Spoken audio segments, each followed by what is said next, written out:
Before this week's video begins, I want to thank Galcor over on Ko-fi. If you'd like to help support this channel, my Ko-fi link is in the description below. Heyo everyone, Misha B. Barkin here. Welcome back to another shiny new episode of Fursonas in Depth. This video, much like my previous few episodes, is going to be about a species that doesn't really exist, that being the SparkleDog. You know, the fun facts portion was much easier when it was actual existing species. Regardless, a SparkleDog is a decently common species in the furry community, and refers to a Fursona that is a bunch of vibrant, non-natural colors. Misha is almost the polar opposite of a SparkleDog, as he is composed of colors commonly found in his species, which is a Husky Shiba Inu mix, by the way. SparkleDogs don't have to be Sparkle Dogs per se. There can be Sparkle Dogs, Sparkle Cats, Sparkle Raccoons, Sparkle Tyrannosaurus Rexes, you name it.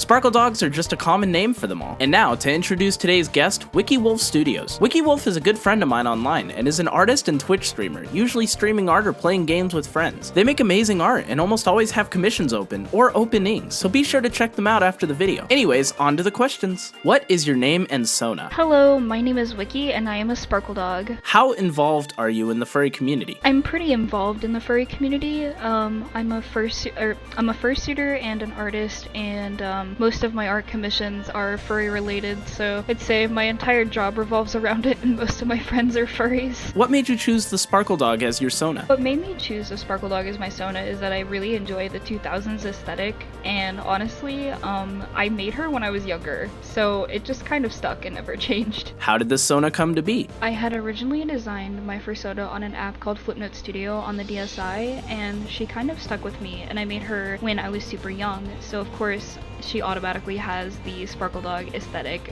because 2000s, but over the years I started adding more colors and made her a little bit more vibrant, and she's not like the sparkliest of SparkleDogs, but I still see her being in that category, and she's grown with me throughout the years, and honestly I love her very much. I just got a suit of her actually, and she's my favorite. Have you ever met another fur with the same Sona? Surprisingly, I've honestly met tons of SparkleDogs, and every single time I'm just filled with glee because their Sonas are so adorable. Why do you think others would choose the SparkleDog as their Sona? Honestly, if anybody loves 2000s aesthetic as much as I do, I could totally see them picking a SparkleDog as their Sona because the amount of things that you could do. Like, you could just make it look like Crayola vomited on a white wolf. Like, it's honestly great. Any fun facts about the species you chose? Fun facts about SparkleDogs: almost everybody who owns a SparkleDog Sona went through a scene or emo phase, and some of them never left. If you could choose a different species to be your primary Fursona, what would it be and why?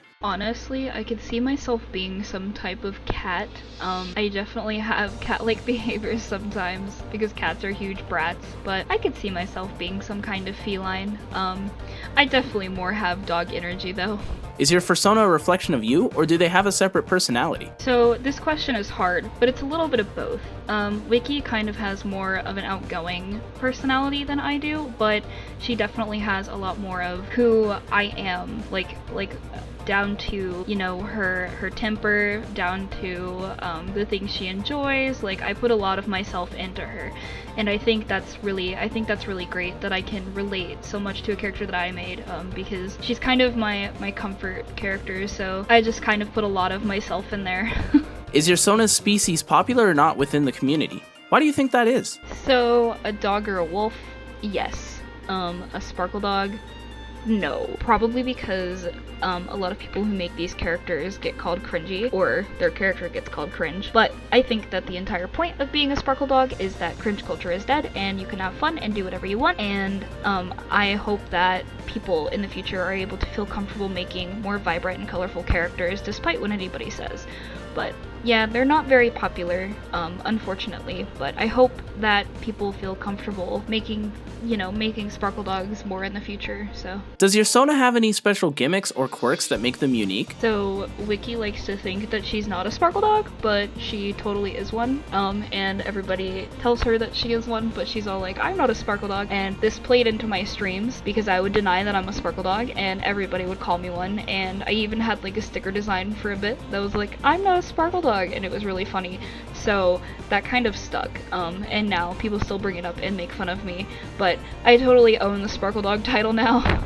Any last things you'd like to mention? Thank you so much for having me on an episode. When you reached out to me, I was super excited, and I am really happy to be able to talk about my Fursona and show everybody that SparkleDogs are pretty hecking amazing, and you don't ever have to be afraid to be yourself and express yourself as colorful as you want. Cringe culture is dead, and I feel like people should be able to create, any kind of Fursona they want, and I feel like people should be able to make colorful and vibrant characters, no matter what anybody says. So I hope that this inspires some people to be themselves and not really care what everybody else thinks. Also, Misha, I'm super proud of you for how far you've come on the channel, and I'm like super stoked to be here. Thank you so much.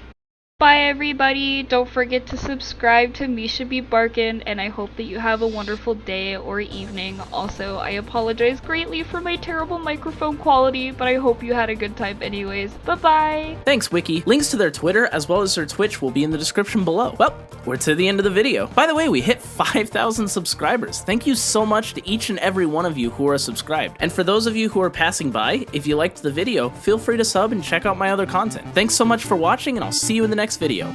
Bye!